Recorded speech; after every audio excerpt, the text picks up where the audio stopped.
So chapter number 1, nature and significance of management. आज हमें revision करना है इसका। तो चैप्टर नंबर 1 जो है ये टोटली है मैनेजमेंट के बारे में, क्योंकि क्लास 12th में जो आपका पार्ट ए है वो टोटली मैनेजमेंट के बारे में आपको बताता है कि मैनेजमेंट क्या है, क्या फंक्शंस है मैनेजमेंट के, एक मैनेजमेंट के ऑब्जेक्टिव्स क्या है, उसकी इंपॉर्टेंस क्या है। तो उसके लिए सबसे पहले हमें समझना होगा दैट व्हाट इज मैनेजमेंट। ठीक है, तो मैनेजमेंट जो है हमारा, मैनेजमेंट के अंदर manage plus man plus T, यानी कि मैनेजमेंट में हम क्या कर रहे हैं, हम मैनेजमेंट के अंदर मैनेज कर रहे हैं दो चीजों को। एक तो हमारे यहाँ काम करने वाले जो ह्यूमन रिसोर्स है, जो लोग हैं, उनको आप कह रहे हो ना मैनेज प्लस मैन। तो मैन क्या है, वो ह्यूमन रिसोर्सेज जो आपके यहाँ पर काम करते हैं।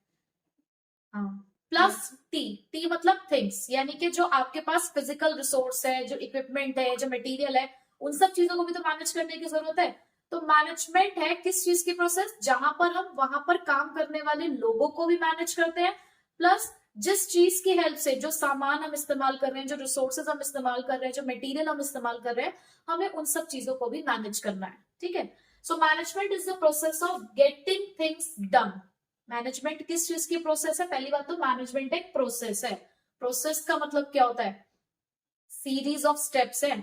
हम यहाँ पर कुछ स्टेप्स परफॉर्म करेंगे जिसकी एक प्रॉपर सीरीज होगी, तब जाकर हमारा काम पूरा होगा। तो मैनेजमेंट कोई एक सिंगल फंक्शन नहीं है, मैनेजमेंट एक पूरी प्रोसेस है। किस चीज की प्रोसेस है, ऑफ गेटिंग थिंग्स डन, कि हमारा काम हो जाए। कैसे हो जाए, थ्रू अदर्स, दूसरों के थ्रू। अब वो दूसरे लोग कौन है, वो वही लोग हैं जो उस ऑर्गेनाइजेशन में काम करते हैं, with the aim of achieving the organisational goals. क्यों, क्योंकि हमने अपने ऑर्गेनाइजेशन के कुछ गोल सेट करे हैं। भाई अगर आपने एक जगह पर एक जगह ली है, एक फैक्ट्री ली है, तो उस फैक्ट्री को लेने के पीछे आपको कोई ना कोई पर्पस तो होगा कि आपको उस फैक्ट्री में कोई ना कोई काम करना है। दैट मीन्स जब भी हम कोई एक्टिविटी परफॉर्म करते हैं तो उसके पीछे हमारा एक गोल होता है। तो मैनेजमेंट भी आपके उन्हीं गोल्स को अचीव करने में हेल्प करती है। मैनेजमेंट वो प्रोसेस है जिससे आप अपने उन ऑर्गेनाइजेशनल ऑब्जेक्टिव को अचीव कर सकते हो। अब कैसे अचीव कर सकते हो, इफेक्टिवली एंड एफिशिएंटली। और इफेक्टिवली एंड एफिशिएंटली, अब ये जो तो वर्ड है ना, इफेक्टिवली और एफिशिएंटली, ये अपने आप में अच्छा खासा कॉन्सेप्ट है। इफेक्टिवली का मतलब होता है कि जहां पर हमें काम को खत्म करना है मिनिमम टाइम पीरियड में, यानी कि कम टाइम में, या मैं कहूँ राइट टाइम पे अपने काम को खत्म कर देना, इज बीइंग इफेक्टिव। एफिशिएंटली का मतलब होता है completing the task with minimum cost, यानी कि कम से कम समय पर उस काम को कर देना हमारा एफिशिएंटली कहलाता है। अब क्या, अगर हम कोई टास्क अचीव कर रहे हैं जिसमें कॉस्ट तो बहुत ज्यादा आ रही है लेकिन टाइम से खत्म हो रहा है, क्या ये सही है, कॉस्ट बढ़ गई। क्या कॉस्ट का बढ़ जाना किसी ऑर्गेनाइजेशन के लिए अच्छा है, बिल्कुल भी अच्छा नहीं है। वहीं पे अगर मैं कहूं कि कॉस्ट तो कम है लेकिन टाइम से नहीं हो पा रहा है, आप कॉस्ट तो कम लगा पा रहे हो लेकिन जिस टाइम पे डिमांड पहुंच जानी चाहिए थी, जिस टाइम पे प्रोडक्ट्स पहुंच जाने चाहिए थे मार्केट के अंदर, उस टाइम पे पहुंचे नहीं, आपसे पहले आपका कॉम्पिटिटर पहुंच गया उस प्रोडक्ट को लेकर, तो आपको फायदा हुआ उस कॉस्ट को कम करने का भी, कोई फायदा नहीं हुआ ना। तो इसीलिए बोला गया कि मैनेजमेंट ये कोशिश करती है, मैनेजमेंट आपकी हेल्प करती है कि आप अपने गोल्स तो अचीव करोगे, बट वो गोल्स कैसे अचीव होंगे, एफिशिएंटली एंड इफेक्टिवली, दोनों चाहिए हमें, सिर्फ एक चीज से हमारा काम नहीं चलने वाला। ठीक है, उसके बाद सो मैनेजमेंट को हमारे मैरी पार्कर फॉलेट ने भी डिफाइन किया that it is the art of getting things done through others, कि ये क्या है, एक आर्ट है, एक कला है जहां पर हम दूसरों से काम करवाते हैं। ठीक है, दूसरों से काम कराना बहुत बड़ा काम माना जाता है, हर कोई दूसरों से काम नहीं करा सकता। तो मैनेजमेंट एक ऐसी प्रोसेस है, एक ऐसी आर्ट है जहां पर हम दूसरे लोगों से काम करवाते हैं, बट ऐसा नहीं कि सिर्फ काम करवाते हैं, हम काम करते भी हैं। ठीक है, नेक्स्ट, ये जो हमने दो वर्ड पढ़े, इफेक्टिवनेस और एफिशिएंसी, अब इन दोनों को थोड़ा सा और डिटेल में पढ़ते हैं कि इफेक्टिवनेस और एफिशिएंसी है क्या। So effectiveness and efficiency are two sides of the same coin. जैसे एक कॉइन की दो साइड्स होती है, हेड और टेल। अगर आपके पास कोई ऐसा कॉइन है जिसमें दोनों साइड पे हेड है, क्या वो मार्केट में चलेगा, नहीं, वो एक नकली कॉइन कहलाएगा ना। इसी तरीके से अगर दोनों साइड में टेल हो तो भी नहीं चलेगा। दोनों साइड हेड और टेल, ये एक फॉर्मेट है उसका कि भाई एक कॉइन के एक साइड में हेड होता है तो दूसरी साइड में टेल होता है। लाइकवाइज उन्होंने उसी कॉइन को किसी ऑर्गेनाइजेशन की इफेक्टिवनेस और एफिशिएंसी से जज किया कि जिस तरीके से एक कॉइन की दो साइड्स होती हैं, ये एफिशिएंसी और इफेक्टिवनेस भी वो दो साइड्स ही हैं, ठीक है। But these two aspects need to be balanced in every organisation. लेकिन एक का ज्यादा होना, एक का कम होने से काम नहीं चलेगा, दोनों बैलेंस्ड होने चाहिए, दोनों की हमें इक्वल इंपॉर्टेंस है, हमें दोनों ही चाहिए, ठीक है। For example, a company targeted production is 5000 units in a year. किसी एक कंपनी का टारगेट है कि 5000 यूनिट्स बनानी है। To achieve this target, the manager operates the employees on double shifts with high salary which resulted in the higher production cost. तो इस target को पूरा करने के लिए कंपनी के मैनेजर ने क्या किया, डबल शिफ्ट लगाई, सैलरी बढ़ा दी, जिससे क्या हुआ, प्रोडक्शन कॉस्ट हाई आई। अब प्रोडक्शन कॉस्ट हाई आई, तो इन दिस केस आप मुझे बताओ कि मैनेजर एफिशिएंट है, इफेक्टिव है या दोनों है। इस केस के अंदर आपका मैनेजर क्या है, इफेक्टिव तो है कि उसने टारगेट तो अचीव कर दिया, बट कॉस्ट बहुत ज्यादा आई है, इसका मतलब वो एफिशिएंट नहीं है। But if the manager reduces the output with fewer resources to cut down the cost but not achieving the target, लेकिन अगर मैनेजर क्या करे, अब रिसोर्सेस कम लगा रहा है वो, क्यों, क्योंकि उसको कॉस्ट कम करनी है। अपने टारगेट को अचीव करने के लिए कम कॉस्ट पे उसने क्या किया, कॉस्ट उसने कम करनी शुरू करी, बट कॉस्ट पे ध्यान जब उसने देना शुरू किया तो वो टारगेट भूल गया, तो वो टारगेट अचीव नहीं कर पाया। So consequently, the goods do not reach the market and hence the competitors may enter into the market. तो उससे क्या हुआ, आपसे पहले आपके कॉम्पिटिटर आ गए मार्केट के अंदर और वो कस्टमर्स की डिमांड को सेटिस्फाई करके चले गए, तो आपके कस्टमर किसके पास चले गए, कॉम्पिटिटर। तो ऐसी कॉस्ट को कम करके भी तुम्हें क्या फायदा हुआ कि तुम अपने कस्टमर्स को ही सेटिस्फाई नहीं कर पाए, आप अपने कस्टमर्स को ही रिटेन नहीं कर पाए। तो ऐसे में एफिशिएंट तो बन गए बट आपकी इफेक्टिवनेस सफर हो गई। तो आपने देखा ना दोनों एग्जाम्पल के बीच में कि हमें एक से काम नहीं चलाना है, हमें तो दोनों ही चाहिए। So therefore it is important to the management to achieve the goals with minimum resources, यानी कि गोल्स भी अचीव करने हैं, राइट टाइम पे गोल्स भी अचीव करने हैं विद मिनिमम कॉस्ट, दोनों चीजें एक साथ चाहिए हमें। So usually the high efficiency is associated with high effectiveness, which is the main aim of all the managers. जितनी ज्यादा आपकी एफिशिएंसी होगी उतनी ही आपकी इफेक्टिवनेस भी होगी, और यही हर मैनेजर का गोल होता है कि दोनों चीजें हमें हाई रखनी है। So high efficiency without being effective is not desirable and both inefficiency and effectiveness leads to the poor management. तो किसी एक का ज्यादा अच्छा होना भी सही नहीं है, और दोनों ही अगर इनइफेक्टिव या इनएफिशिएंसी अगर आपको देखने को मिल रही है तो ये समझना तो हमारा मैनेजमेंट फिर किसी काम का नहीं है, फिर तो बेकार ही है, ठीक है। नेक्स्ट, दोनों के बीच का डिफरेंस अगर हम देखें सम अप करने के लिए, तो यहाँ मैक्सिमम आउटपुट है विद लिमिटेड रिसोर्सेस एफिशिएंसी में, वहीं पे इफेक्टिवनेस में एक्चुअल रिजल्ट है प्लान रिजल्ट के साथ, यानी कि प्लान और एक्चुअल रिजल्ट इक्वल कह सकते हो आप। यहाँ पर हम कोशिश करते हैं कि हम काम परफेक्टली करें, टू डू थिंग्स परफेक्टली। यहाँ पे हम कह रहे हैं टू डू परफेक्ट थिंग्स। समझ पा रहे हो दोनों में डिफरेंस? वहां पर हम कोशिश कर रहे हैं कि काम परफेक्टली हो, यहाँ हम काम परफेक्ट कर रहे हैं, टू डू परफेक्ट थिंग्स। यहाँ पे हम कहेंगे completing the task in minimum cost, but यहाँ कह रहे हैं completing the task with minimum time. यहाँ कॉस्ट है तो यहाँ पर टाइम है, ठीक है। नेक्स्ट अब हम आते हैं कैरेक्टरिस्टिक्स ऑफ मैनेजमेंट पे। फर्स्ट कैरेक्टरिस्टिक, देखो ये जो आपको यहाँ पे लाइन दिखेंगे ना, आप देखो आपको बिजनेस स्टडीज में जो सबसे ज्यादा प्रॉब्लम आती है वो आती है याद करने की।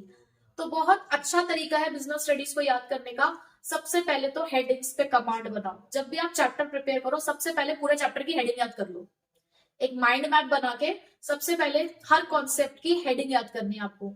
जब आप हेडिंग याद करते हो उसके बाद आप टॉपिक पे आओ, टॉपिक पे आने के बाद आप पूरे टॉपिक को रीड करो, और हर एक पैराग्राफ की एक मेन लाइन होती है, और जो भी यहाँ पे आपको सामने दिखेगी वो मेन लाइन होगी।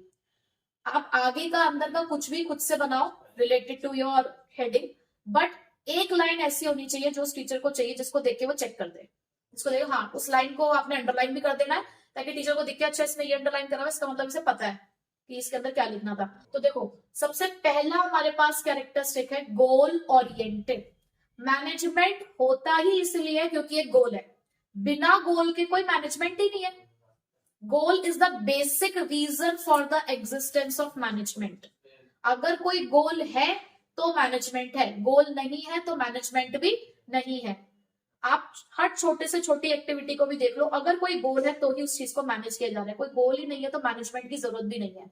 अब हम एग्जाम्पल के लिए ले, जैसे मैंने आपको एक फैक्ट्री का एग्जाम्पल लिया कि एक फैक्ट्री में प्रोडक्ट प्रोड्यूस होता है, तो प्रोडक्ट को प्रोड्यूस करना उनका एक गोल है। एक हॉस्पिटल है, हॉस्पिटल में पेशेंट को ट्रीट करना एक गोल है। एक स्कूल में बच्चों को एजुकेशन देना एक गोल है। तो ऑर्गेनाइजेशन चाहे कोई सा भी हो, गोल हर एक ऑर्गेनाइजेशन में होता है, ठीक है। So management aims at achieving certain specified goals of the enterprise. तो मैनेजमेंट क्या करता है, उन्हीं गोल्स को अचीव करने में हेल्प करता है। सेकेंड, परवेसिव, यूनिवर्सल, दिख रहा है ना यूनिवर्स यहाँ पर, तो यूनिवर्सल से हमारा मतलब क्या है, हर जगह अप्लाई होता है। चाहे आपका ऑर्गेनाइजेशन का टाइप कोई सा भी हो, चाहे आप एक पब्लिक, प्राइवेट, स्मॉल, लार्ज, किसी भी तरीके का आपका मैनेजमेंट हो, चाहे आप मैनेजमेंट यहां देख रहे हो, चाहे आप मैनेजमेंट अमेरिका में देख रहे हो, जापान में देख रहे हो, करने का तरीका अलग हो सकता है, बट वो काम जो कर रहे हैं वो सब सेम है। सब मैनेजमेंट को एक ही तरीके से परफॉर्म कर रहे हैं। So management activities are universally applicable in all types of organisation and anywhere in the world, चाहे कहीं पर भी हो आप, ठीक है। नेक्स्ट, मल्टी डायमेंशनल है। मल्टी डायमेंशनल मतलब अलग अलग इसके फेसेस आपको देखने को मिलेंगे यहाँ पे। तो मल्टी डायमेंशनल में हम 3 चीजों को कवर करते हैं। सबसे पहला, द मैनेजमेंट ऑफ वर्क। क्या कर रहे हो आप, किस चीज का काम है आपका, आपको करना क्या है, मैनेजमेंट किस चीज के लिए आप परफॉर्म करना चाहते हो, मैनेजमेंट की प्रोसेस आपको क्यों परफॉर्म करनी है। तो सबसे पहला काम है द मैनेजमेंट ऑफ वर्क। जैसे कि यहाँ पे एक टीचर यहाँ बच्चों को इंस्ट्रक्शन दे रहा है, तो कहीं ना कहीं कुछ काम होगा, इस वजह से इंस्ट्रक्शंस यहाँ पर जा रही हैं। तो मैनेजमेंट ऑफ वर्क के अंदर क्या है कि ये डिसाइड करना कि आपका गोल क्या है, आपको करना क्या है। Second, management of people. किसी भी ऑर्गेनाइजेशन के अंदर लोग बहुत बड़े एसेट माने जाते हैं। ह्यूमन रिसोर्सेज एक बहुत बड़ा एसेट होता है ऑर्गेनाइजेशन का, और उनको मैनेज करना कोई आसान काम नहीं है। तो यहाँ पर लोगों को 2 तरीके से मैनेज किया जा सकता है। एक तो होता है managing the people as an individual, हर किसी को एक इंडिविजुअल लेकर चलो और उनको मैनेज करो, या managing the people as a group, या क्या करना आपने, उनको ग्रुप में लेकर चलना। तो 2 तरीके से आप अपने लोगों को ऑर्गेनाइजेशन में मैनेज कर सकते हो, ठीक है। तीसरा है मैनेजमेंट ऑफ ऑपरेशन। आपने ये देख लिया कि क्या करना है, किससे कराना है, ये भी देख लिया है। अब आपको उस इनपुट को आउटपुट पे कन्वर्ट करना है with the help of some technology, with the help of some production process, ठीक है। तो ये 3 हो गए हमारे main dimensions. Next, management is a continuous process. ये कभी ना खत्म होने वाली प्रोसेस है। जब तक आपका बिजनेस चल रहा है, जब तक आपकी ऑर्गेनाइजेशन चल रही है, तब तक आप मैनेजमेंट के प्रोसेस को फॉलो कर रहे हो। ये प्लानिंग, हमारे 5 फंक्शंस होते हैं मैनेजमेंट के, अभी हम आगे पढ़ने वाले हैं इसको। तो ये प्लानिंग से शुरू होता है और कंट्रोलिंग पे जाकर खत्म होता है। Planning, organising, staffing, directing, controlling, फिर दूसरी एक्टिविटी स्टार्ट होती है, तो ये फिर से स्टार्ट हो जाता है। So it is a series. So it involves planning, organizing, staffing, directing and controlling. Next, it is a group activity. कोई अकेला बंदा मैनेजमेंट नहीं चला रहा है, इसमें बहुत सारे लोग हैं, ग्रुप में रहकर हम यहाँ पर काम करते हैं। तो इसीलिए मैनेजमेंट को बोला गया that it is a group activity. Goals and objective of an organisation can effectively attend by the group rather than by an individual. अगर आपको अपने ऑर्गेनाइजेशन के गोल अचीव करने हैं तो सबको मिलकर चलना होगा एक ग्रुप में। सबके जो एफर्ट्स हैं वो एक ही कॉमन गोल की तरफ हमें लेकर जाने हैं। तो इसीलिए एक ऐसी एक्टिविटी है, ग्रुप एक्टिविटी है। बट ये एक डायनामिक फंक्शन है, देख रहे हैं ना आप, अलग अलग कलर्स आपको दिख रहे हैं। तो इस तरीके से मैनेजमेंट के भी बहुत सारे रंग रूप है जो सिचुएशन के अकॉर्डिंग बदल जाते हैं और हमें बदलने पड़ते भी है। So management principles are not static in all situation. Same नहीं होता ये, सेम नहीं होता ये। It must be adopted according to the changing needs of the organisation. जैसे ऑर्गेनाइजेशन की नीड होगी वैसे हमें इसे बदलना पड़ेगा, जिस तरीके से भी नीड हो। क्यों? क्योंकि हमें कंपटीशन में हमें सरवाइव करना है। अगर हम चाहते हैं कि मार्केट में हम अपने एक कॉम्पिटिटिव एज यानी कि अपना एक मुकाम बना सके, लीडरशिप के लिए आपको खुद को बदलना पड़ेगा। सेम तरीके से आप बहुत लंबे समय तक काम नहीं कर सकते, ठीक है। नेक्स्ट, इंटेंजिबल है। कुछ चीजें देख छू सकते हो, कुछ चीजें नहीं देख पा रहे हो ना, बट वो है तब भी। ये याद दिला रहे, इनविजिबल मैन, है ना। तो मैनेजमेंट क्या है, देखो मैनेजमेंट एक प्रोसेस है, इसे आप देख छू तो नहीं सकते बट इसे आप फील कर सकते हो। अगर किसी ऑर्गेनाइजेशन में कहते हैं ना कि मैनेजमेंट बेकार है, क्यों मैनेजमेंट बेकार है? आपको उनकी या तो सर्विस अच्छी नहीं लगी या आपको उनके प्रोडक्ट्स अच्छे नहीं लगे, तो यहाँ पर आपने उस चीज को फील किया। तो किसी भी ऑर्गेनाइजेशन में मैनेजमेंट को फील किया जाता है कि वो अच्छी है या पुअर है, गुड है या पुअर है, ये हम सिर्फ फील कर सकते हैं। अगर किसी ऑर्गेनाइजेशन के एम्प्लॉयज खुश है तो हम कहेंगे अच्छा मैनेजमेंट है। अगर किसी ऑर्गेनाइजेशन में केओस नहीं है, ऑर्डरलीनेस है, यानी कि स्मूथली काम हो रहा है, किसी भी तरीके की कोई प्रॉब्लम, कोई डिस्प्यूट अराइज नहीं हो रहे, टारगेट पूरे हो रहे, तो हम कहेंगे कि ऐसा मैनेजमेंट अच्छा मैनेजमेंट है। ठीक है, तो ये 7 हमारे कैरेक्टरिस्टिक्स थे। कौन कौन से? Goal oriented, pervasive, multi dimensional, continuous process, group activity, dynamic function and intangible force. ठीक है, नेक्स्ट हम आते हैं ऑब्जेक्टिव्स ऑफ मैनेजमेंट पे। हमारे 3 ऑब्जेक्टिव हैं। कौन कौन से? ऑर्गेनाइजेशनल, जिसे हम इकोनॉमिक ऑब्जेक्टिव भी कहते हैं, social objective and personal objective. ठीक है, जिसका नाम चेंज करके अब पर्सनल ऑब्जेक्टिव भी कर दिया गया है, मतलब आप इसे पर्सनल ऑब्जेक्टिव भी कह सकते हो। ऑर्गेनाइजेशनल और इकोनॉमिक ऑब्जेक्टिव क्या है? These are the main objectives. इसी के लिए मेन आपने मैनेजमेंट की प्रोसेस को फॉलो करना होता है। So organisational objectives are set by the management, इसे मैनेजमेंट ही सेट करते हैं। The elements of economic objectives, अब इसके अंदर आप इंक्लूड क्या करते हो? 3 चीजें आती है इसमें। क्या? Survival, profit, growth. देखो, जब आप अपने बिजनेस में एंटर करते हो तो सबसे पहले आपको सर्वाइव करना है। Earn enough revenue to cover your cost, कि कम से कम हम इतना रेवेन्यू तो अर्न कर लें जितनी हमारी कॉस्ट है, यानी कि जितना हमारी जेब से पैसा खर्च हुआ है एटलीस्ट उतना पैसा हमारी जेब में आ भी जाए, एक्स्ट्रा पैसा ना निकल रहा हो, इसे सर्वाइवल कहते हैं। बट क्या सिर्फ सर्वाइवल से काम चल सकता है? हम बिजनेस कर क्यों रहे हैं? बिजनेस को एक इकोनॉमिक एक्टिविटी कहा गया है, और इकोनॉमिक एक्टिविटी का मतलब क्या है? To earn profit. तो बिना प्रॉफिट के तो बिजनेस नहीं चल सकता ना। तो हम यहाँ पे ये कोशिश करते हैं कि जब सर्वाइवल हो चुका है तो प्रॉफिट चाहिए, यानी कि आपके रेवेन्यूज ज्यादा हो किससे? आपकी कॉस्ट से। ठीक, जब प्रॉफिट आने लगे तो तीसरी चीज हमें क्या दिख रही है? ग्रोथ। अब हमें ग्रोथ चाहिए भाई, उसी प्रॉफिट से हमें अपने बिजनेस को ग्रो करना है। अब ग्रोथ को कैसे मेजर करते हो? कैसे आपको पता चलता है कि आप ग्रो कर रहे हो? अगर आपकी नंबर ऑफ ब्रांचेस बढ़ गई हैं, आपके यहाँ पर नंबर ऑफ जो कस्टमर्स हैं वो बढ़ने लगे हैं, आप नंबर ऑफ प्रोडक्ट लाइन आपने इंक्रीज कर ली है, तो ये सब चीजें देख के पता चलता है कि कहीं ना कहीं आप ग्रो कर रहे हैं। ठीक है, सोशल ऑब्जेक्टिव। अब सोशल ऑब्जेक्टिव क्या है? सोशल ऑब्जेक्टिव का मतलब होता है सोसाइटी। सोशल कहां से निकला? हमारी सोसाइटी से, यानी कि हमारे ना कुछ ऑब्जेक्टिव हमारी सोसाइटी के लिए भी है। क्यों? क्योंकि देखो, आप अपने बिजनेस में फैक्टर्स ऑफ प्रोडक्शन का इस्तेमाल करते हो। अब ये जो फैक्टर्स ऑफ प्रोडक्शन है ये कितने हैं? 4। Land, labour, capital, entrepreneur. कहां से मिल रहे हैं? सोसाइटी से तो मिल रहा है। आपका कस्टमर है, कहां से आ रहा है? सोसाइटी से आ रहा है। सप्लायर है, गवर्नमेंट है, टाइम टू टाइम जो आपके ऊपर लॉ भी बनाती है, प्लस आपकी हेल्प भी करती है कहीं ना कहीं। इन्वेस्टर्स है, ये सब कहां से आ रहे हैं? सब सोसाइटी से आ रहे हैं। आउटपुट कहां बेचना है? अपने सोसाइटी में बेचना है। तो सोसाइटी के लिए भी आपको कुछ अपने ऑब्जेक्टिव्स पूरे करने चाहिए। हम पढ़ के आए ना क्लास 11 में सोशल रिस्पॉन्सिबिलिटी का एक पूरा चैप्टर, तो वो सोशल रिस्पॉन्सिबिलिटी कहीं ना कहीं सोशल ऑब्जेक्टिव से ही जुड़ा है। तो a business should conduct the activities to fulfil the expectations of the society. उसे इस तरीके के काम करना है कि भाई सोसाइटी की भी कुछ एक्सपेक्टेशन है बिजनेस से, उन्हें पूरा करना है। Undesirable activity should not be undertaken for maximising profit, यानी कि अपने प्रॉफिट के चक्कर में सोसाइटी को हार्म नहीं करना। तो गुड क्वालिटी प्रोडक्ट देने हैं at reasonable price, eco friendly method use करने हैं प्रोडक्शन के। उसके अलावा आप फाइनेंशियल सपोर्ट दे सकते हो to the disadvantage section of the society, employment opportunities generate कर सकते हो, बेसिक अमेनिटीज दे सकते हो अपने यहाँ काम करने वाली लेबर को। तो ये सब काम करके आप अपनी सोशल रिस्पॉन्सिबिलिटी पूरी कर सकते हो। नेक्स्ट, ये आते हैं हमारे पर्सनल ऑब्जेक्टिव। देखो, जब पर्सनल ऑब्जेक्टिव आया तो एक पर्सन को यहाँ पर हाईलाइट किया गया है। ठीक है, यहाँ पर हम बात कर रहे हैं हम खुद की।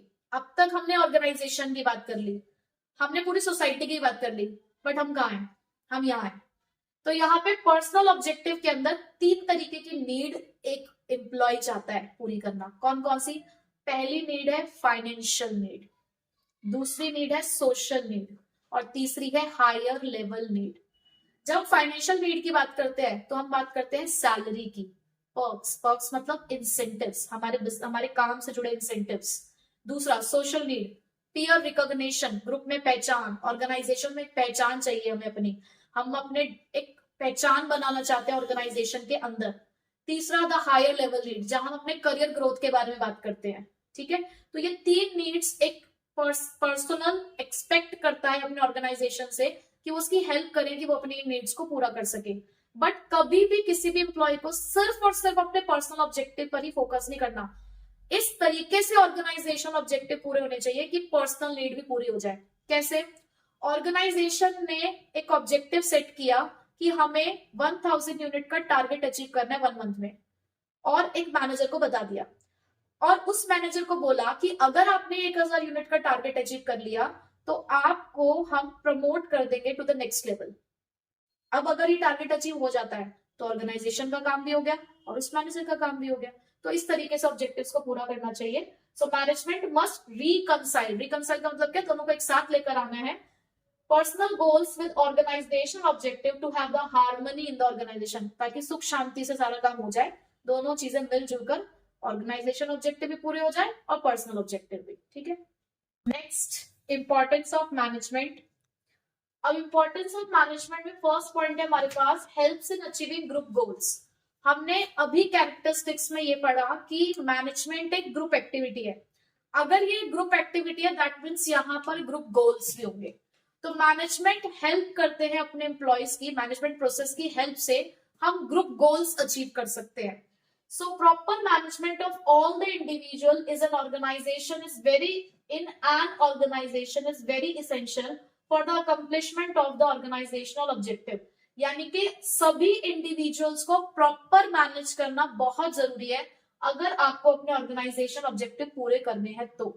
Group goal is more important than the individual goals, क्योंकि ग्रुप गोल जुड़ा है पूरे ऑर्गेनाइजेशन से। इंडिविजुअल गोल से तो सिर्फ उस पर्टिकुलर एम्प्लॉय का ऑब्जेक्टिव पूरा होगा, लेकिन ग्रुप गोल्स का मतलब है कि कहीं ना कहीं ऑर्गेनाइजेशंस के जो ऑब्जेक्टिव है वो पूरे होना शुरू हो जाएंगे, ठीक है। Next, increases efficiency. Management help करता है कि उन्हीं गोल्स को हमें मिनिमम कॉस्ट के साथ अचीव करना है, ये हमारा एक गोल है। एफिशिएंसी को तो हमने डेफिनेशन में भी पढ़ लिया कि मैनेजमेंट एफिशिएंसी लेकर आता है। तो मैनेजमेंट इस तरीके से अपने फंक्शंस को परफॉर्म करते हैं, मैनेजमेंट के अंदर हम इस तरीके से फंक्शंस को परफॉर्म करते हैं ताकि हम एफिशिएंसी को अचीव कर सके। तो यहाँ पे देखो एक आपको ये पैरामीटर दिख रहा है कि एफिशिएंसी कैसे, जहां पर आप मैक्सिमम आउटपुट प्रोड्यूस करो विद मिनिमम कॉस्ट तो आपका इंडिकेटर गुड आएगा, अदरवाइज आप कौन से इंडिकेटर पे हो? Poor. Next, it creates a dynamic organisation. Feature में भी यही बात पढ़ी कि management is a dynamic function. तो यहाँ पर क्योंकि वो डायनामिक है तो यहाँ पर हमारी ऑर्गेनाइजेशन भी डायनामिक हो रही है। मैनेजमेंट हेल्प करता है ऑर्गेनाइजेशन की कि आप डायनामिक हो सकते हो। डायनामिक का मतलब क्या है यार? डायनामिक का मतलब है चेंज से, कि जैसे सिचुएशन है वैसे हमें अपने मैनेजमेंट को चेंज करना है, अपनी एक्टिविटीज को चेंज करना है, ऑर्गेनाइजेशन स्ट्रक्चर्स को भी चेंज करना पड़ सकता है, ठीक है। So appropriate changes must be introduced in the organisation as and when it is needed. जब जरूरत पड़े तब हमें चेंजेस को इंट्रोड्यूस करना होता है ऑर्गेनाइजेशन में, और ये जरूरी भी है। Management helps the people to adapt such changes through proper training and motivation.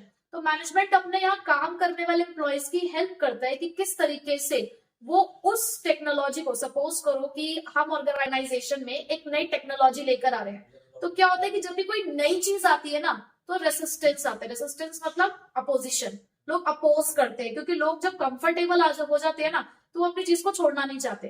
तो ऐसे में मैनेजमेंट एम्प्लॉयज की हेल्प करता है, उन्हें ट्रेनिंग देता है, उन्हें मोटिवेट करता है कि क्यों ये चेंज लाना जरूरी है, इस चेंज से उनका क्या फायदा हो सकता है, ठीक है। Helps in achieving personal objective. अरे मैनेजमेंट के 3 ऑब्जेक्टिव में से एक ऑब्जेक्टिव है पर्सनल ऑब्जेक्टिव, तो मैनेजमेंट उन्हीं पर्सनल ऑब्जेक्टिव को अचीव करने में हेल्प करता है।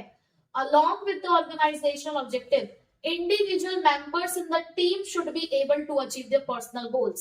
यानी कि आपको ऑर्गेनाइजेशनल ऑब्जेक्टिव को तो अचीव करना है, but at the same time management की हेल्प से आप अपने उन पर्सनल गोल्स को भी अचीव कर सकते हो, ठीक है। Helps in development of society.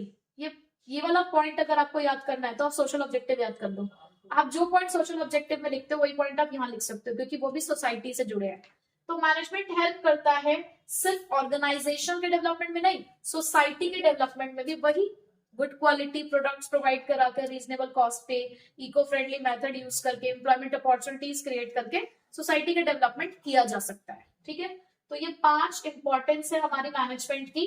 पहली, it helps to achieve group goals, it increases efficiency, it creates a dynamic organisation, it helps in achieving personal objective and it helps in development of society. अब हम nature of management की बात करते हैं। Nature of management की हम बात करें तो हमारे पास 3 नेचर है, आर्ट, साइंस और प्रोफेशन। अब हमें यहाँ पे 1 बाय 1 पढ़ना है कि क्या मैनेजमेंट एक आर्ट है, क्या मैनेजमेंट एक साइंस है, या क्या मैनेजमेंट एक प्रोफेशन है। बट उससे पहले हमें पता होना चाहिए कि आर्ट, साइंस और प्रोफेशन होते क्या है। ठीक है, फुल क्या है, स्किलफुल नॉलेज। किसी भी चीज के स्किलफुल नॉलेज, जहां पर कहीं ना कहीं कुछ थ्योरेटिकल नॉलेज भी है, जहां पर आप अपने ऑब्जर्वेशन, स्टडी और ज्यादा से ज्यादा जब आप उसके ऊपर वर्क करते हो तो वो आपकी आर्ट बढ़ती है। जैसे कि अगर मैं अभी फिलहाल बोल रही हूँ आर्ट, तो जैसे हम जो वर्ड सुनते हैं आर्ट, तो आपके माइंड में ड्राइंग या पेंटिंग ही आता है। बट आर्ट सिर्फ ड्राइंग और पेंटिंग से नहीं जुड़ी है। आर्ट आपके उस सभी स्किल्स से जुड़ी है जो आपकी नॉलेज को इंक्रीज करते हैं। अब जैसे कि एक सिंगर है तो उसके अंदर एक सिंगिंग की आर्ट है, डांसर है उसके अंदर डांसिंग की आर्ट है, अगर कोई राइटर है तो उसके पास किस चीज की आर्ट है, राइटिंग की। तो कहीं ना कहीं स्किल्स इंक्लूड है, यानी कि जब भी हम आर्ट की बात करते हैं तो हम स्किल की बात करते हैं, नॉलेज की बात करते हैं। क्या हर कोई सिंगर हो सकता है, क्या हर कोई डांसर हो सकता है, हर कोई राइटर हो सकता है? नहीं। जिसके अंदर वो पर्टिकुलर स्किल होगा, वो उस चीज से रिलेटेड नॉलेज होगी, वही उस आर्ट को आगे तक ले जा सकता है। हम उसी के अंदर कहेंगे कि यस, आपके अंदर ये एक आर्ट है। ठीक है, तो देखो, ठीक है, तो देखो किसी भी चीज को आर्ट कहने से पहले हम पढ़ते हैं कि आर्ट में होता क्या क्या है। देखो, आर्ट में सबसे पहले है the existence of theoretical knowledge. अगर हम आर्ट की बात करते हैं तो देखो, सिंगिंग, क्या सिंगिंग में कोई थियोरेटिकल नॉलेज नहीं है? वो जो नोट्स पढ़ते हैं तो वो नोट्स एक तरीके की थियोरेटिकल नॉलेज है। डांसिंग के अंदर उन्हें पूरी हिस्ट्री पढ़नी होती है कि पर्टिकुलर जो डांस फॉर्म है कहाँ से इसका इवोल्यूशन हुआ है, ये पहले क्या था, आज कहां तक पहुंच चुका है, कितने टाइप्स ऑफ डांस फॉर्म्स है हमारे पास। तो हर चीज में कहीं ना कहीं थियोरेटिकल नॉलेज है, बुक्स बनी हुई है इन सब चीजों पे। आप ये जो ड्राइंग और पेंटिंग की बात करते हो, थियोरेटिकल नॉलेज इसमें भी है। हमारे पास क्लास 12th में फाइन आर्ट्स पेंटिंग करके एक पूरा प्रॉपर सब्जेक्ट है जिसका थियोरेटिकल एग्जाम भी होता है। तो थ्योरी है तभी तो एग्जाम होता है। तो यस, किसी भी आर्ट के अंदर एक थ्योरेटिकल नॉलेज एग्जिस्ट करती है। यहाँ पर भी हमारे कुछ एक्सपर्ट्स हैं जिन्होंने इस नॉलेज को पब्लिश किया हुआ है in the forms of books, in the form of literature. ठीक है, नेक्स्ट है पर्सनलाइज्ड एप्लीकेशन। अब पर्सनलाइज्ड एप्लीकेशन का मतलब क्या है कि हर किसी पर्सन का अपने आर्ट को डेमोन्स्ट्रेट करने का तरीका अलग होता है। अगर मैं आपको यहाँ पर, जैसे 2 पब्लिक स्पीकर होते हैं, अगर आप उनको सेम स्क्रिप्ट भी दोगे ना बोलने के लिए, तो दोनों उस स्क्रिप्ट को अलग अलग तरीके से बोलेंगे। 2 डांसर्स अपनी आर्ट को अलग तरीके से प्रेजेंट करेंगे, 2 सिंगर्स अलग तरीके से सिंग करेंगे, किसी एक सॉन्ग को, सेम सॉन्ग को अलग तरीके से गा सकते हैं। तो यहाँ पर यही बोला गया कि जो भी अपनी आर्ट है उसको दूसरों के सामने डेमोन्स्ट्रेट करने का तरीका पर्सन टू पर्सन अलग अलग हो सकता है। तो इसीलिए कौन सा कॉन्सेप्ट है, पर्सनलाइज्ड एप्लीकेशन। ठीक है, next, it is based on practice and creativity. तो अब देखो, एक सिंगर अगर वो 5 साल के लिए गाना छोड़ दे, तो जब वो 6th ईयर गाना गाने लगेगा ना, तो उसके सुर भी बिखर चुके होंगे, कहीं ना कहीं उसके सुर बिखर चुके होंगे। तो यहाँ पर कहीं ना कहीं प्रैक्टिस बहुत जरूरी है कि जिस भी चीज के स्किल्स है आपके अंदर, जो भी आर्ट है आपके अंदर, उसकी रेगुलर प्रैक्टिस, स्टडी, लर्निंग और क्रिएटिविटी उसके अंदर लाना बहुत जरूरी है। प्रैक्टिस से ही क्रिएटिविटी आती है। So art involves a creative practice of existing theoretical knowledge, यानी कि जिस नॉलेज को आप पढ़ रहे हो, जो थियोरेटिकल नॉलेज आप ले रहे हो, उसकी प्रैक्टिस करना बहुत जरूरी है। सिर्फ पढ़ लेने से चीजें नहीं आती जब तक प्रैक्टिस ना हो। जैसे सिर्फ पढ़ रहे हैं, उसकी क्या होनी चाहिए, अब प्रैक्टिस। ठीक है, अब ये जो हमने 3 पॉइंट्स पढ़े, जिसमें हमने ये पढ़ा कि आर्ट क्या होता है, अब हम कंपेयर करेंगे मैनेजमेंट को। क्या मैनेजमेंट में थियोरेटिकल नॉलेज नहीं है ना? थियोरेटिकल नॉलेज है तभी तो पढ़ रहे हो। बहुत सारी बुक्स हैं जो मैनेजमेंट के ऊपर छपी हुई है, जिनको आप आगे जाके पढ़ोगे, कल को बीबीए एमबीए करोगे तो। दूसरा, पर्सनलाइज्ड एप्लीकेशन। अब पर्सनलाइज्ड एप्लीकेशन का अगर हम मैनेजमेंट से कंपैरिजन करें, भाई 2 मैनेजर को तुम सेम बिजनेस प्रॉब्लम दोगे ना, तो वो भी उसका सॉल्यूशन अलग अलग तरीके से निकालेंगे। यहाँ पर भी सबका अपने, देखो सभी मैनेजर्स का अपने मैनेजमेंट की प्रोसेस को डेमोन्स्ट्रेट करने का तरीका अलग हो गया। तो 2 मैनेजर्स भी सेम सिचुएशन के अकॉर्डिंग डिफरेंटली बिहेव करेंगे। तो यहाँ पे भी हमने देखा ना कि पर्सनलाइज्ड एप्लीकेशन है। तीसरा, क्रिएटिविटी, प्रैक्टिस एंड क्रिएटिविटी। एक मैनेजर अपने डे टू डे वर्किंग में अपने मैनेजमेंट की प्रैक्टिस कर रहा है, वो डेली सीख रहा है कि किस तरीके से मैनेजमेंट की प्रोसेस को फॉलो करना है, किस तरीके से मैनेजमेंट को एफिशिएंट और इफेक्टिव बनाना है। तो यहाँ पर भी क्या हो रही है, प्रैक्टिस हो रही है on day to day basis. तो तीनों फीचर मुझे देखने को मिले यहाँ मैनेजमेंट के अंदर। तो we can say that management is an art. ठीक है, so management is an art because a manager uses his skills, knowledge in his day to day activities for achieving the goals of the organisation. Management is a science. अब पढ़ते हैं पहले कि science क्या है। Science अगर मैं आपसे पूछूं तो आपको science is a subject. Actual में what is the meaning of science is that science is a systematically organized body of knowledge। Science क्या है कि जहां पर हर चीज सिस्टमैटिक है, यानी कि जहां पर आप जो नॉलेज गेन कर रहे हो वो सिस्टमैटिक है, ऑर्गेनाइज्ड है। क्यों? क्योंकि यहाँ पर होता है कॉज एंड इफेक्ट रिलेशनशिप।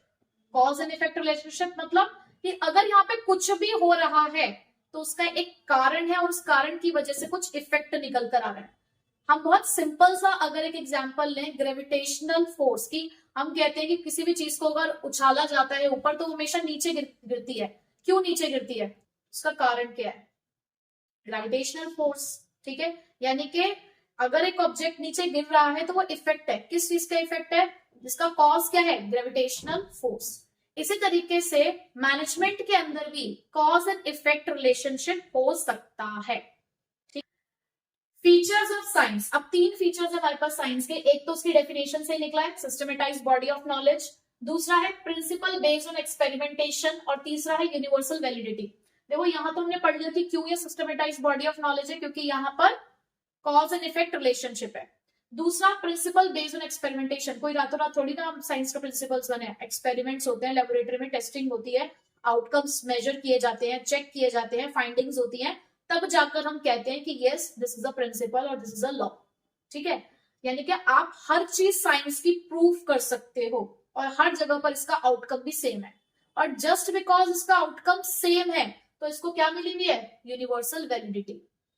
जो चीज इंडिया में साइंस की फॉलो हो रही है वही सेम चीज तो अमेरिका में भी हो रही होगी, वही सेम चीज जापान में भी होती होगी। यहाँ हम ग्रेविटेशनल फोर्स जो पढ़ते हैं वहां भी तो ग्रेविटेशनल फोर्स वही पढ़ाया जा रहा है, सेम ही तो चीज है। हर जगह इसको एक्सेप्टेबिलिटी मिली हुई है। तो साइंस के ये 3 फीचर्स हैं। Feature systematised body of knowledge. देखो मैनेजमेंट में भी जैसे मैंने अभी आपको बताया कॉज और इफेक्ट रिलेशनशिप होता है। कैसे? अभी आप सेकंड चैप्टर में पढ़ने वाले हो कुछ प्रिंसिपल्स ऑफ मैनेजमेंट। उसमें एक प्रिंसिपल है सबसे सस्ता और अच्छा, डिवीजन ऑफ वर्क। अगर आप डिवीजन ऑफ वर्क को मैनेजमेंट में अप्लाई करते हो तो उससे हमें मिलती है स्पेशलाइजेशन। रोज रोज अगर आप सेम काम करोगे तो उससे क्या होगा? आपकी एफिशिएंसी आएगी, एफिशिएंसी आने की वजह से स्पेशलाइजेशन आएगा। तो कॉज है डिवीजन ऑफ वर्क और उससे मिलने वाला स्पेशलाइजेशन है उसका इफेक्ट। तो मैनेजमेंट में yes, management is also a systematised body of knowledge. Second, based on experimentation. Yes, management principles भी जो डेवलप किए गए हैं वो ऑब्जर्वेशन पे डेवलप किए गए, वो भी रातों रात डेवलप नहीं किए गए हैं कि ऐसा हो कि हमें रात को सपना आया और सुबह हेनरी फ्योल ने कह दिया जी ये 14 प्रिंसिपल्स होते हैं। नहीं, मैनेजमेंट सिचुएशंस देखी गई, ऑब्जर्वेशंस हुए, आउटकम्स यहाँ पे भी नोट हुए, बट यहाँ पर जो आउटकम्स होते हैं वो सिचुएशन के अकॉर्डिंग डिफरेंट हो सकते हैं। यहाँ पे जरूरी नहीं है कि आउटकम सबके सेम हो। अब क्योंकि आउटकम सेम नहीं है तो यहाँ पर यूनिवर्सल वैलिडिटी भी नहीं है। सिचुएशन के अकॉर्डिंग हम अपने मैनेजमेंट प्रिंसिपल्स को भी बदल देते हैं, बट क्या साइंस के प्रिंसिपल्स को बदला जा सकता है? नहीं। तो मैनेजमेंट प्रिंसिपल्स की यूनिवर्सल वैलिडिटी नहीं है, तो इसी वजह से इस मैनेजमेंट को कहा गया इनएग्जैक्ट और सॉफ्ट साइंस। ठीक है, so although the management has a systematized body of knowledge, they can't be compared with the principles of physical science which are definite and exact, क्योंकि वो definite है, exact है। ठीक है, next is profession. So what is profession? Profession पहली बात तो एक ऑक्यूपेशन है। ऑक्यूपेशन मतलब एक काम जिसको हर कोई नहीं कर सकता, जिसके लिए आपको एक स्पेशल नॉलेज चाहिए। अगर मैं कहूं कि सिर्फ प्रोफेशन इज एन ऑक्यूपेशन, तो ऑक्यूपेशन तो बहुत सारे होते हैं, क्या हर एक ऑक्यूपेशन के लिए नॉलेज चाहिए? नहीं। हम उन प्रोफेशन, उन ऑक्यूपेशंस की बात कर रहे हैं जिनको सपोर्ट मिला है which is backed by some specialised knowledge, यानी कि जिसके लिए आपको एक स्पेशल नॉलेज चाहिए। मैं कह दूं कि मैं एक डॉक्टर हूँ,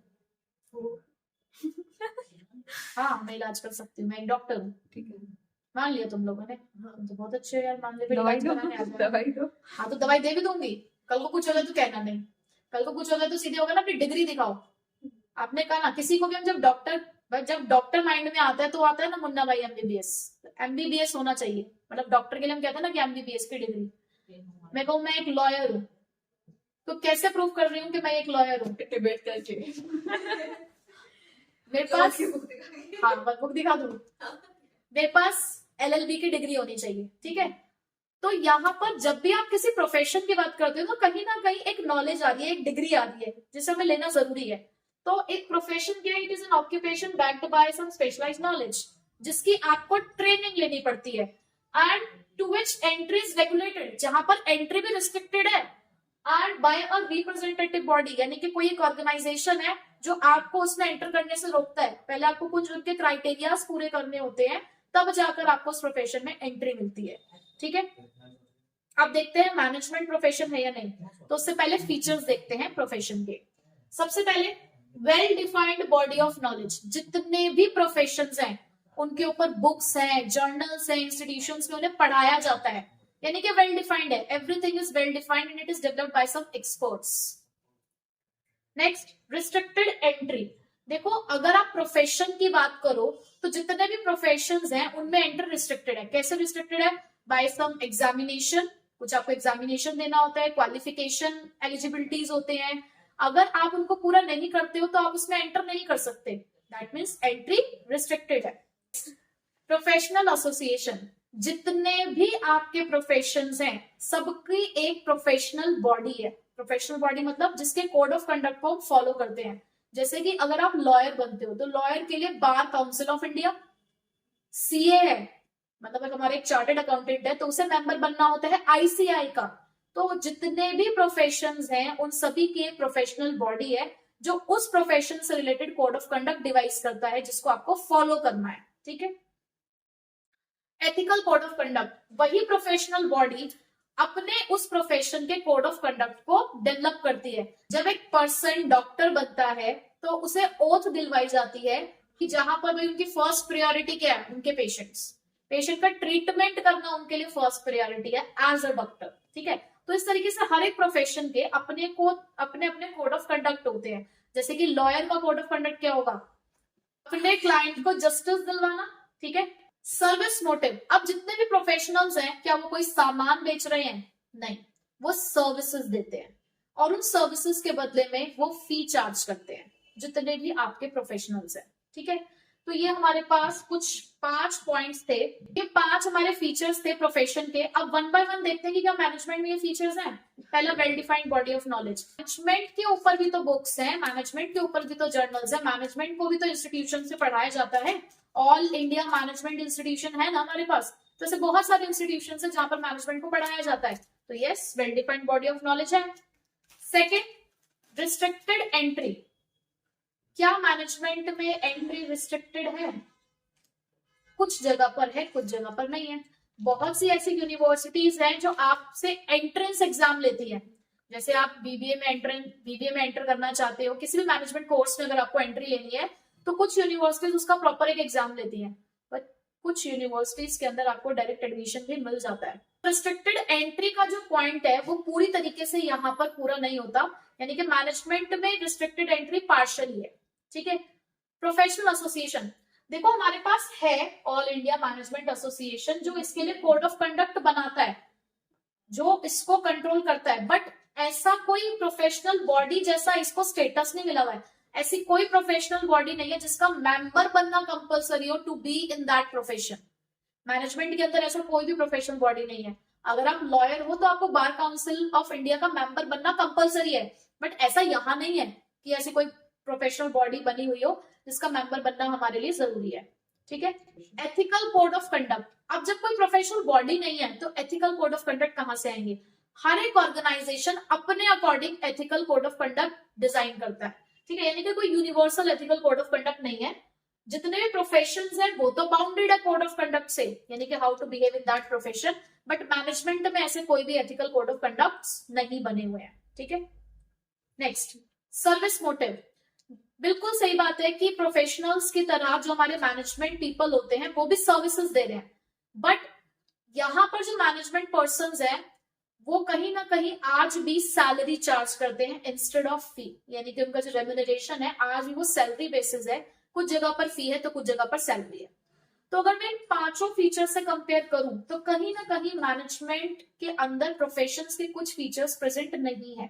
तो हम ये नहीं कह सकते, बिल्कुल ये भी नहीं कह सकते कि मैनेजमेंट बिल्कुल भी कोई प्रोफेशन नहीं है, कुछ प्रेजेंट है कुछ नहीं है। तो हम ये कहेंगे कि management is becoming a profession. अभी फिलहाल मैनेजमेंट प्रोफेशन नहीं है, but yes sooner or later it will be a profession. It is not a full fleshed profession now, ठीक है। अभी फिलहाल ये फुल फ्लेश्ड प्रोफेशन नहीं बना है। लेवल्स ऑफ मैनेजमेंट, अब हमारे पास 3 लेवल्स ऑफ मैनेजमेंट है। कौन कौन से? टॉप, मिडिल और लोअर, और ये आपका पिरामिड फॉर्म में होता है। पहली बात तो लेवल्स ऑफ मैनेजमेंट क्या है? लेवल्स ऑफ मैनेजमेंट के लिए हम ये बोलेंगे that it is a line of demarcation. Line of demarcation का मतलब होता है द लाइन ऑफ डिफरेंस, जो एक लेवल को, जो एक पर्सन को दूसरे पर्सन से अलग कर रहा है। हम यहाँ पर स्टेटस दे रहे हैं सुपीरियर और सबऑर्डिनेट, वो किस बेसिस पे दे रहे हैं? इस लेवल्स ऑफ मैनेजमेंट के बेसिस पर। भाई टॉप लेवल वाले जितने भी लोग होंगे वो सुपीरियर्स होंगे, मिडिल लेवल वाले उनके सबऑर्डिनेट्स हैं। सबऑर्डिनेट्स मतलब उनके नीचे काम करने वाले लोग हैं जिनको ऑर्डर टॉप लेवल देगा। तो ये जो सुपीरियर सबऑर्डिनेट हम बोल पा रहे हैं, कैसे बोल पा रहे हैं? क्योंकि यहाँ पर एक लेवल ऑफ एक लाइन है जो उनको अलग कर रही है, ठीक है। So levels of management refers to the arrangement of the managerial position. ये उनकी मैनेजरियल पोजीशन का अरेंजमेंट है किसी भी एक ऑर्गेनाइजेशन में, ठीक है। और कितने लेवल्स हमें पढ़ने हैं यहाँ पर? 3, top, middle and lower. Lower level को आप सुपरवाइजरी और ऑपरेशनल मैनेजमेंट भी कहते हो। जैसे उन्होंने इसको देखो कंपेयर किया ना कि रैंकिंग होती है 1 2 3, इसी तरीके से ये टॉप है, ये मिडल है, तो ये लोअर है। टॉप लेवल मैनेजमेंट के अंदर वो सारे मैनेजर्स हैं जो आपकी मैनेजमेंट हायरार्की में हाईएस्ट लेवल पर आते हैं। आपको इनकी डेजिग्नेशन याद रखने हैं क्योंकि केस स्टडीज आ सकती है कि ये कोई एक पर्सन है, वो किसी कंपनी में मैनेजिंग डायरेक्टर है, तो वो कौन से लेवल पे है। हालांकि टॉप लेवल वाले आसानी से पहचान में आ जाते हैं कि कौन से टॉप लेवल पे काम करने वाले हैं, तो फिर भी आपको थोड़ा सा याद रखना है कि कौन कौन से लोग टॉप लेवल पे आते हैं। तो चेयरमैन है, मैनेजिंग डायरेक्टर्स होते हैं, बोर्ड ऑफ डायरेक्टर्स हैं, चीफ एग्जीक्यूटिव जिसे आप सीईओ कहते हो, जनरल मैनेजर्स हैं, इसके अलावा प्रेसिडेंट होता है, वाइस प्रेसिडेंट होता है, सीएफओ होता है आपका चीफ फाइनेंशियल ऑफिसर, सीओओ होता है चीफ ऑपरेटिंग ऑफिसर। तो ये सारे लोग हमारे टॉप लेवल पे आते हैं।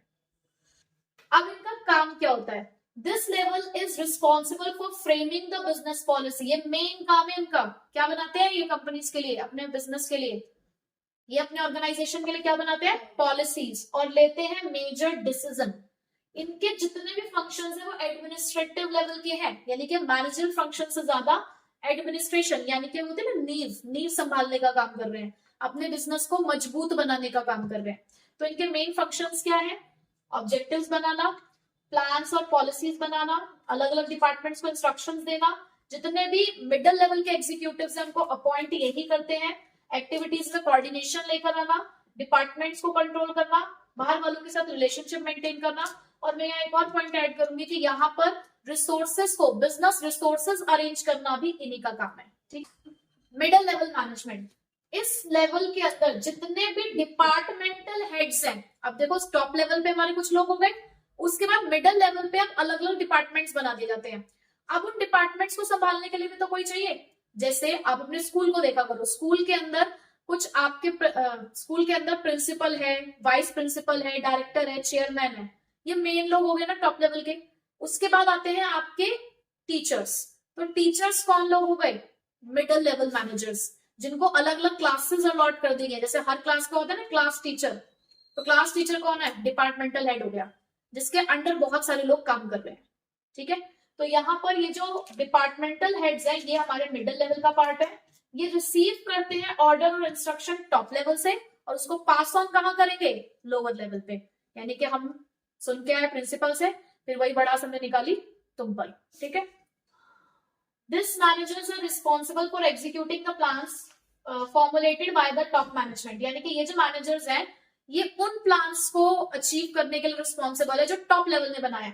देखो यहाँ पर आपको ये एक चेन दिखाई दे रही है, तो ये जो आपको रेड कलर का जो पार्ट दिखाई दे रहा है ये मिडल लेवल है, जो इधर की चीज को भी बांधे रख रहा है अपने साथ और इधर के लिए भी, यानी कि ये मीडियम है, ये लिंक है इधर की तरफ भी और इधर की तरफ भी, ठीक है। So this level act as an intermediate between the top and the lower level of management.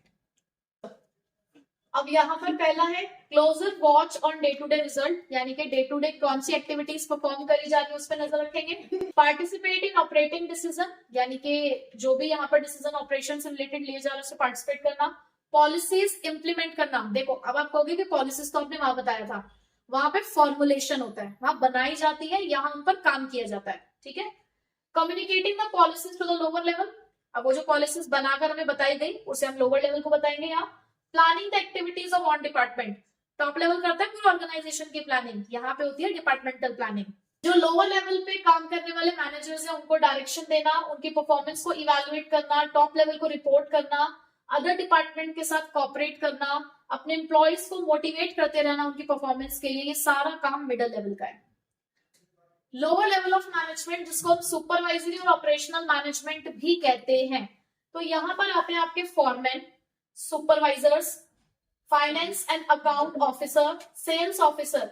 यहाँ पर इनको कुछ स्पेसिफिक जॉब्स दी गई है जो इन्हें आगे फर्दर वर्कर्स को देनी है to evaluate their performance and report to the middle level. देखो अब इनका काम क्या है, डे टू डे एक्टिविटीज को प्लान करना, जो भी वर्कर्स को जॉब्स देनी है या जो भी एक्टिविटीज उनसे परफॉर्म करानी है उनको असाइन कर देना। हायर लेवल को रिपोर्ट करना फीडबैक के बारे में, मतलब फीडबैक देना। करेक्टिव एक्शन लेना, यानी कि अगर कोई गलती हो रही है तो उसे सुधारते हुए चलना है। एम्प्लॉयज के साथ पर्सनल कॉन्टेक्ट मेंटेन करना, मिडिल लेवल के साथ ये लिंक बनाकर रखते हैं, मिडिल लेवल और वर्कर्स के साथ लिंक मेंटेन करते हैं। ये जॉब की ट्रेनिंग देते हैं वर्कर्स को। इसके साथ में आपको एक दो पॉइंट और बता दूं, क्वालिटी और क्वांटिटी ऑफ आउटपुट मेंटेन करना, डिसिप्लिन मेंटेन करना, अपने यहाँ काम करने वाले वर्कर्स की सेफ्टी इंश्योर करना, ये काम भी लोअर लेवल्स ऑफ मैनेजमेंट का ही होता है, ठीक है। नेक्स्ट है फंक्शंस ऑफ मैनेजमेंट। अब फंक्शंस ऑफ मैनेजमेंट में हमारे पास 5 फंक्शन और पांचों फंक्शन के ऊपर हमारे पास सेपरेट चैप्टर है, तो बहुत डिटेल में हमें वहां पे पढ़ना है। तो यहाँ पे सिर्फ इसका इंट्रोडक्शन लेते हैं कि ये पांचों फंक्शंस क्या हैं। जैसे कि सबसे पहला फंक्शन है हमारा प्लानिंग, तो प्लानिंग के अंदर सिर्फ हम क्या कर रहे हैं, के अंदर क्या है, thinking in advance. Thinking in advance means what to do, how to do it, when to do it and who will do it. यानी कि किसी भी पर्टिकुलर जॉब को हम क्या करेंगे, कैसे करेंगे, कौन करेगा और कब करेंगे, सब में क्या है, फ्यूचर के बारे में डिसाइड हो रहा है ना। तो प्लानिंग हमेशा क्या है, thinking in advance, deciding in advance, यानी कि यहाँ पर हम सेट करते हैं ऑब्जेक्टिव्स जो हमें इन फ्यूचर अचीव करने हैं, ठीक।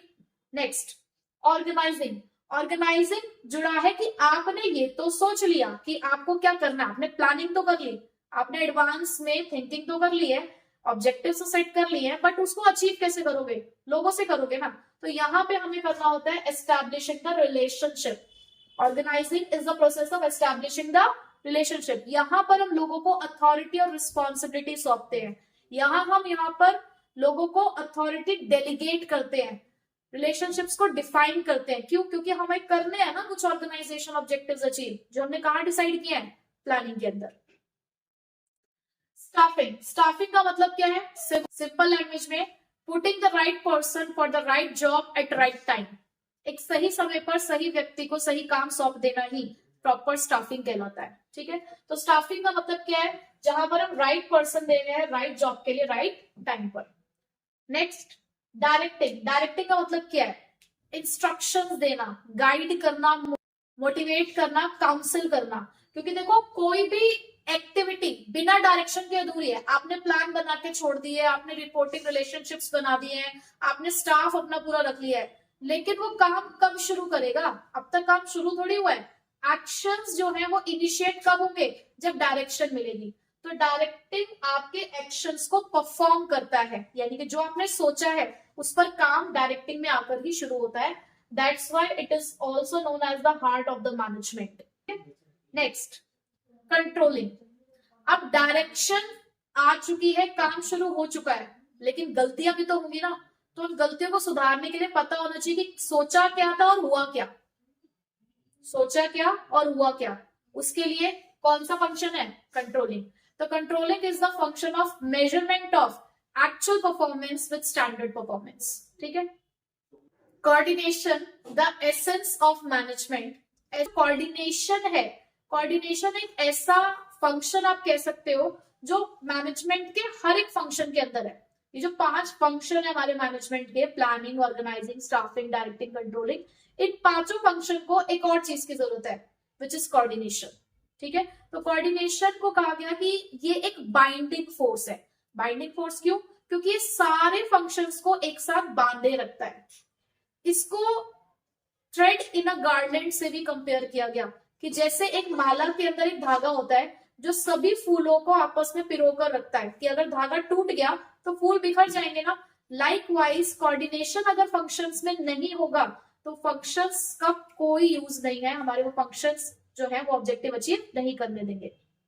So coordination refers to the process of integrating the activities of different units of an organization to achieve the organization goals. तो coordination क्या है? एक ऐसी प्रोसेस जहां पर डिफरेंट यूनिट्स की जो एक्टिविटीज है उन्हें हम इंटीग्रेट कर रहे हैं ताकि हम गोल्स अचीव कर सकें. कोऑर्डिनेशन में ना 3 वर्ड होते हैं important: unification, harmonisation and synchronisation. ये 3 चीजें कोऑर्डिनेशन को डिफाइन करती है. यूनिफिकेशन का मतलब क्या है? जहां पर हमें चीजों के अंदर यूनिटी, एक्टिविटीज में यूनिटी लानी है, एक्शंस में यूनिटी लेकर आनी है. दूसरा, हार्मोनाइजेशन. हार्मोनाइजेशन का मतलब क्या होता है? हार्मनी. हार्मनी मीन्स मिलजुल कर रहना.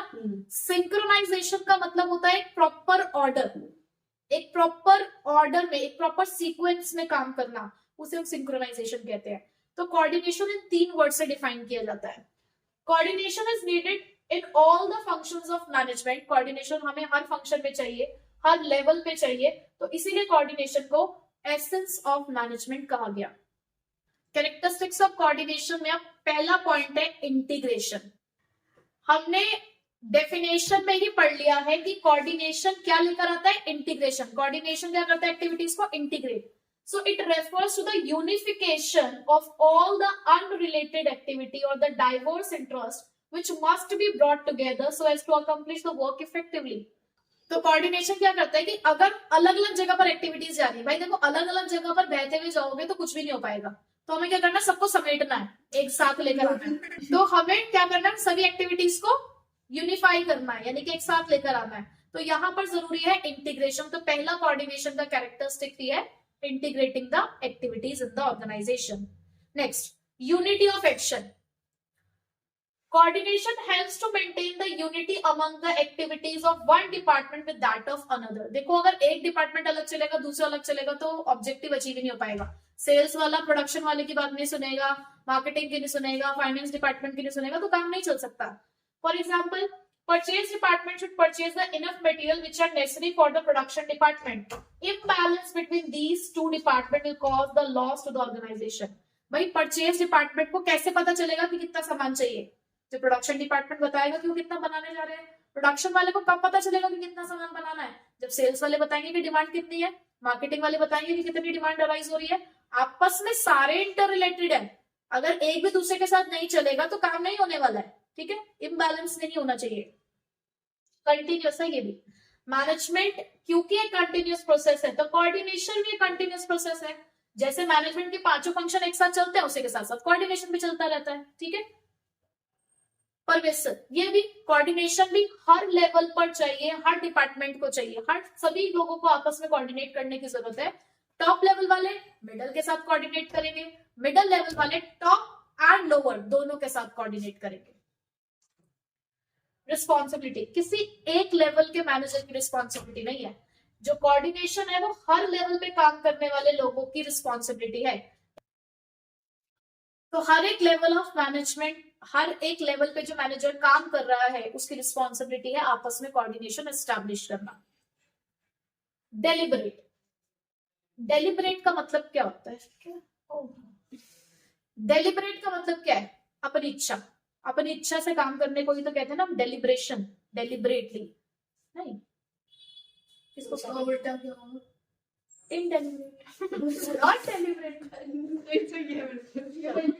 चलो सर्च करो डेलिब्रेट, जल्दी जल्दी करो, जल्दी जल्दी, तब तक इसको स्टॉप करो। Not deliberate.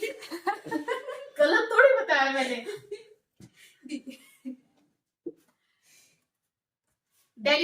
चल रहा है ना। कोऑर्डिनेशन एक डेलिब्रेट फंक्शन है। डेलिब्रेट का मतलब क्या है? वॉलंटरली, विलफुली, यानी कि यहाँ पर हम किसी पर्पस के लिए कोऑर्डिनेशन कर रहे हैं ना। तो देखो, a manager has to coordinate the efforts of the different people in a deliberate manner, यानी कि ना पर्पसफुल मैनर, विलफुली एक मैनेजर काम करे, उस स्पिरिट के साथ काम करे कि हमें ऑर्गेनाइजेशनल के ऑब्जेक्टिव को अचीव करना है। Even if the managers in a department are very cooperative, मतलब चाहे भले ही आपस में सारे मैनेजर्स बहुत कोऑपरेटिव हो, coordination gives a direction to that willing spirit. तो कोऑर्डिनेशन उनको एक डायरेक्शन देगा, उस स्पिरिट को डायरेक्शन देगा कि क्यों आपको ये काम करना जरूरी है। कोऑपरेशन विदाउट कोऑर्डिनेशन में लीड टू वेस्टेड एफर्ट, क्योंकि अगर आपके बीच में कोऑपरेशन तो है लेकिन कोई कोऑर्डिनेशन नहीं है, आप मिलजुल कर काम तो करो, लेकिन कब कहाँ पहले काम किसको करना है, बाद में किसको करना है, ये नहीं पता। कोऑर्डिनेशन क्या होता है? मैंने बोला ना, सिंक्रोनाइजेशन होता है आपस में, वन आफ्टर वन पता होना चाहिए कि क्या होना है। तो आपके बीच में अगर कोऑर्डिनेशन नहीं है तो आपके एफर्ट्स हो सकता है वेस्ट हो रहे हो। And coordination without cooperation creates dissatisfaction. अब आपको ऑर्डर पता है लेकिन आपस में मेल जोल नहीं है, आपस में मिलजुल कर काम नहीं हो रहा है, तो उससे क्या होगा? Dissatisfaction. Importance of coordination. Coordination क्यों इंपॉर्टेंट है हमारे लिए? सबसे पहला, ग्रोथ इन साइज। कब जरूरत पड़ती है हमें कोऑर्डिनेशन की? जब आपका ऑर्गेनाइजेशन बढ़ेगा। जैसे जैसे देखो एक घर में लोग बढ़ते जाते हैं तो वैसे वैसे डिस्प्यूट्स के चांसेस भी बढ़ते जाते हैं ना। क्यों? क्योंकि सबका जो माइंडसेट है वो अलग है, सबके वैल्यू सिस्टम अलग है, सबका सोचने का नजरिया अलग है, हर किसी का अपना एक ऑब्जेक्टिव है, हर किसी का अपना एक टारगेट है, अपना एक बैकग्राउंड है, तो वहां कोऑर्डिनेशन चाहिए। ठीक है। लाइकवाइज किसी भी ऑर्गेनाइजेशन के अंदर भी जब नंबर ऑफ पीपल बढ़ते हैं, जब नंबर ऑफ डिपार्टमेंट्स बढ़ते हैं, तो उन सभी के बीच में कोऑर्डिनेशन लाने की जरूरत होती है। Functional differentiation. अब हमारे ऑर्गेनाइजेशन में ना अलग अलग फंक्शंस हैं। अगर एक फंक्शन दूसरे फंक्शन के साथ कोऑर्डिनेट नहीं करेगा तो ओवरऑल ऑब्जेक्टिव पूरा नहीं होगा। वही वाली बात की परचेज डिपार्टमेंट ने सेल्स डिपार्टमेंट के साथ कोऑर्डिनेट नहीं किया तो हमारा पर्पस अचीव नहीं हो पाएगा। ठीक है। So the functions of an organization is divided into departments. किसी भी ऑर्गेनाइजेशन के फंक्शंस को अलग अलग डिपार्टमेंट्स में डिवाइड किया गया और उनके अपने अपने ऑब्जेक्टिव्स है जो कि अलग है।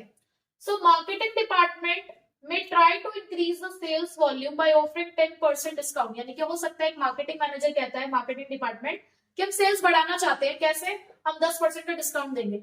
लेकिन फाइनेंस डिपार्टमेंट कहता है कि ऐसा करने से हमारे रेवेन्यूज कम हो जाएंगे। अब दोनों के बीच में कोऑर्डिनेशन नहीं है यहाँ पर, तो हमें कोऑर्डिनेशन लाने की जरूरत है कि किसी ऐसी सिचुएशन पे आ जाओ कि दोनों मान जाए, बीच का रास्ता निकाल लो। 7% दे दो डिस्काउंट, तो भी खुश, मैं भी खुश। आगे चलते हैं। Last, specialisation. आज के जमाने के जो ऑर्गेनाइजेशंस है ना, उन्हें हर चीज परफेक्ट चाहिए, स्पेशलिस्ट वाली चाहिए, तो वो स्पेशलिस्ट को अपॉइंट करते हैं अलग अलग जॉब्स के लिए। लेकिन एक स्पेशलिस्ट कहता है कि हम लोगों को जज करने के लिए, इवेल्युएट करने के लिए हैं, हम किसी के ओपिनियंस को सुनने के लिए नहीं है। वो कहता है तू भी स्पेशलिस्ट है, मैं भी स्पेशलिस्ट हूँ, ये भी स्पेशलिस्ट है, हम सबको अपनी अपनी नॉलेज, हम क्यों एक दूसरे की बात सुने। बट उन्हें ये सोचना चाहिए कि वो अपने लिए नहीं आए ऑर्गेनाइजेशन में, पूरे ऑर्गेनाइजेशन के लिए आए, तो उन्हें एक दूसरे की सुननी होगी, एक दूसरे के ओपिनियंस में कोऑर्डिनेशन लाना होगा। सो दीज स्पेशलिस्ट में think that they are qualified to evaluate, जज and decide in their professional area, यानी कि अपने अपने एरिया में वो सोचते हैं कि हम परफेक्ट है तो हमें किसी की बात सुनने की जरूरत नहीं है। They don't take advice from others. So this leads to the conflict among different specialists. तो यहाँ पे disputes हो सकते हैं. So coordination plays an important role to bring the harmony among these personals for the benefit of organization. तो यहाँ पे coordination की जरूरत है इनके opinions में. इनके opinion में coordination आएगा तो organization में coordination आएगा. ठीक है? तो हमारे पास ये 3 importance थी: growth in size, functional differentiation and specialization. तो